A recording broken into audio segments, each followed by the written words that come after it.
Hello, dear traders. Welcome to Trading Hero YouTube channel. My name is Oleg Prishchepa. Let's start our review of the current situation we have on GBP to USD. We'll speak about the stop loss, about the reasons that triggered this stop loss, and about our future plans. So let's start from the global chart of GBP to USD. You can see the chart from 1971, and we have like the global downtrend on this currency pair. It's obvious, and the lowest point we reached it was in March or even February 1985, and we reached the price of zero point 0.7, and it was the like historical low of GBP to USD. But today we fell down to 1.03, and actually we broke the historical bottom, and now we have this new bottom. And I can say that price already turned back to the levels we saw at the market close on Friday. So, like from my point of view, it's a pure speculation that was like created to close the buyers, including us, with stop losses. And like I'll explain you why do I have this like this idea that it was not an occasional, it was actually well planned and well executed, unfortunately. So, as you know, many banks, starting from the U.S. bank, the like Federal Reserve System, the European Bank, they started increasing the interest rates, like as a measure to fight against the inflation and so on. So one of the reasons why GBP to USD was actually falling, it's because of the difference in the speed of increasing of interest rates. So it means that the US acts like more hawkish in this case, and obviously that investors are willing to invest money in US dollars. It doesn't mean that like it was made only because of GBP USD. No, it means that dollar index grows, and it means that euro, Japanese yen, and other currencies like GBP to USD, New Zealand, Australian, Canadian dollar, they will be losing their price because more and more people will be willing to invest in US dollar. But like and it's normal. We have this like decline on like Euro to USD. We see the minimum for 20 years. It's okay. Now, but the reason of such impulsive decrease is another one. Uh, I actually studied several sources, and the main reason is that I think that it's like the real reason that impacted is that first of all on Friday, uh, new UK Finance Minister unveiled the country's biggest package of tax cuts in 50 years. Can you imagine? Like it's the biggest package in 50 years. And they predict that it like which would likely have to be like funded by the biggest increase in borrowing since 1972. What does it mean? If we cut the taxes, of course, it's good for business. It's good like for the speed of business development from one side, and from another side, it means a big hole in a budget, you see, because you need to think from where you get this money. Of course, you can borrow this money, but then you must give this money back with percentage, you see. And actually, like if you speak about the borrowing, actually system, of course, like investors, they feel a little bit skeptical like about it that it will gonna stabilize the economy, but obviously it will create debts. So we don't know if it will help the economy. It's the like projection, but what is real that we're gonna definitely have the issues with like the debts, and like also we can see that and for me it would be like enough like to say it on Friday, okay. But after that he added in an interview on Sunday when the market was closed, oh my God, like that he wants to keep cutting taxes as a part of an effort to boost UK economic growth. and he told it like to BBC and edit more to come. Okay, like it's it sounds like really very hawkish, and obviously that investors like reacted on it, like definitely like negative, like if you speak about GBP to USD. But it's about the expectation, you see, and it's about like his will. It's not about that, oh, we're gonna do it like for sure, like wait for it like next Friday, or I don't know, like next month or next year. No, like, but it shows us like the way that they have chosen and the confidence in that they will do everything right. And what can we see if we'll switch to MetaTrader platform on GBP USD? On my platform, I think at you, like we all have like GMT plus 3. You can see that this decrease, we had it on like it was 3:30. So on GMT, it was almost midnight. It was 0:30. So uh, actually, at this time, Frankfurt, London, like Europe and Great Britain, they sleep. They don't work. Like major players, they don't work.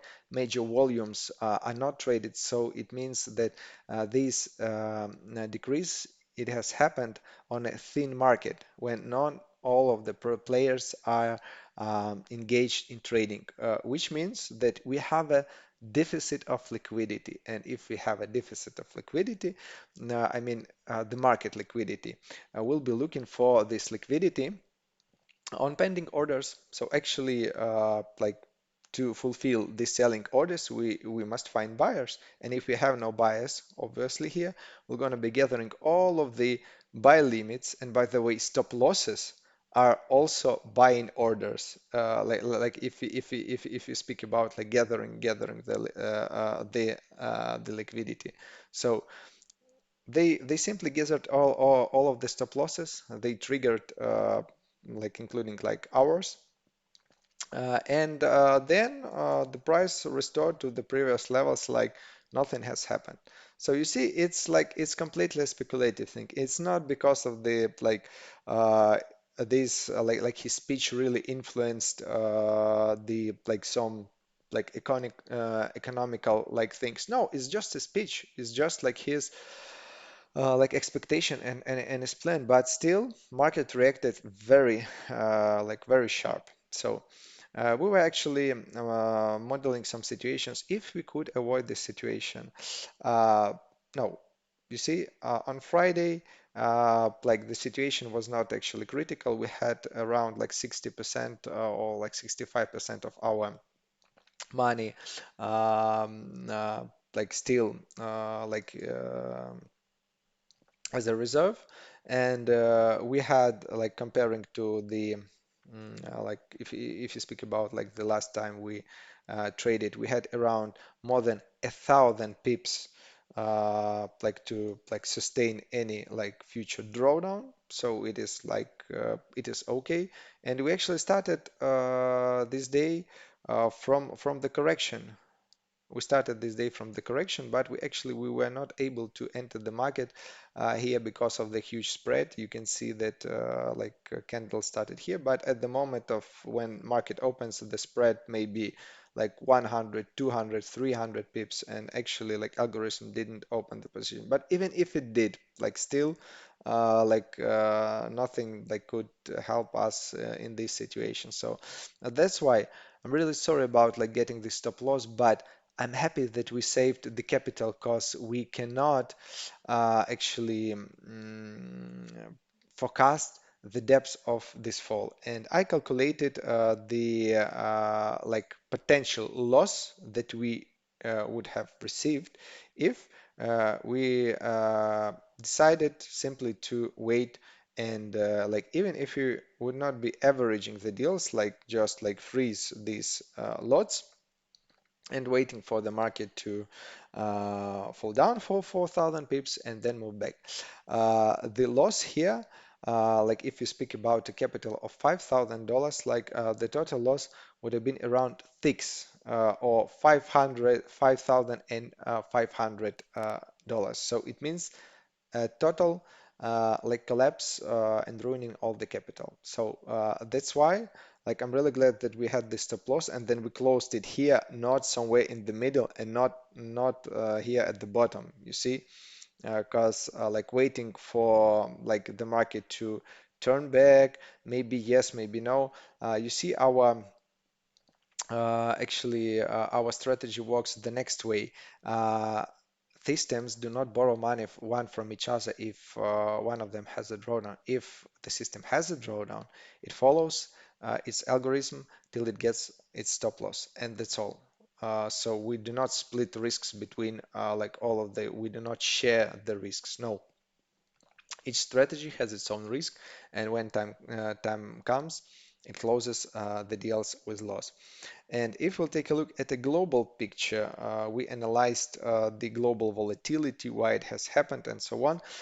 You can see that we had like this, like several falling days in a row, and the volatility of last 2 days was like 4% per day for Friday and almost 6% for Monday. So like in total, it was around like 10%.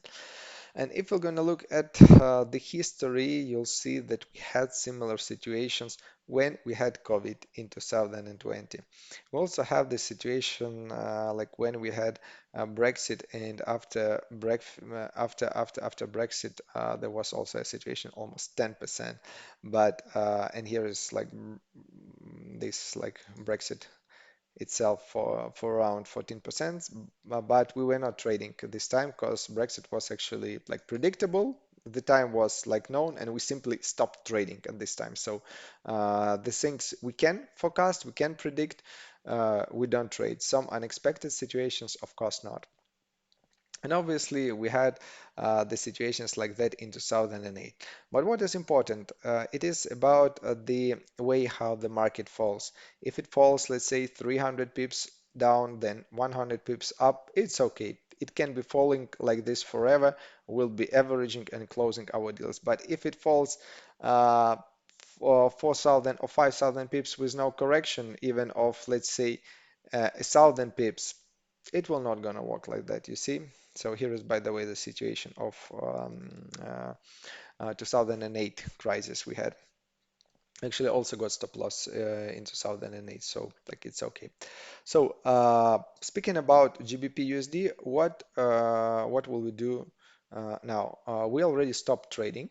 We plan to monitor the volatility. If it stabilizes for around, I think, 2 weeks, we're gonna continue trading. If not, like we'll be waiting for it to become more stable. Speaking about the other currency pairs, we have also GBP to Canadian dollar. Like I really like how our algorithm worked here.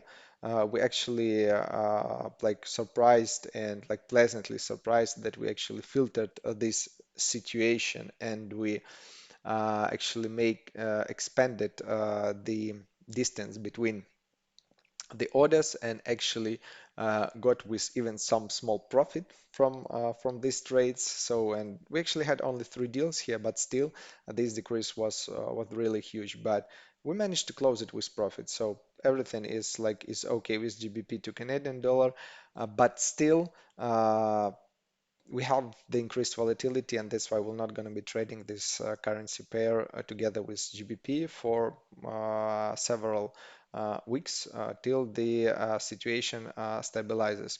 Speaking about the other currencies, Australian to New Zealand dollar, we actually like closed it with profit finally. We had the volatility of around 700 pips. It's absolutely normal, so you can see that it actually did not react on like this moment. Like we have like our own cost. It's a cross rate of like other currencies. New Zealand to Canadian dollar. Yeah, we can see like some kind of an impulse here, but it was not for 5,000 pips. It was around 500 pips, so it's okay. We like still have like the normal volatility, and Australian to Canadian dollar as well. So I can say that yes, the situation is like not very pleasant. We got stop loss. Thanks God that we saved our capital, and that like stop loss actually cut it the huge losses that we could got if we would have been averaging the deal or even like just waiting till the market like turns back to the current prices. And for the future, I think that we'll be able to restore the capital within like several months. So if you have any questions about the trading strategy or you were looking for a moment to join it, it's the best moment to join it now. Like, of course, we'll not be trading in a full force now because of the increased volatility. Like two currency pairs will still be waiting for their time to resume trading, but uh, I think in like in several weeks everything stabilizes. I hope so, and we'll be trading in a full force. So I wish you good luck in trading. Stay with us. Ask any questions if you have. Subscribe to Trading Hero and let's make money together.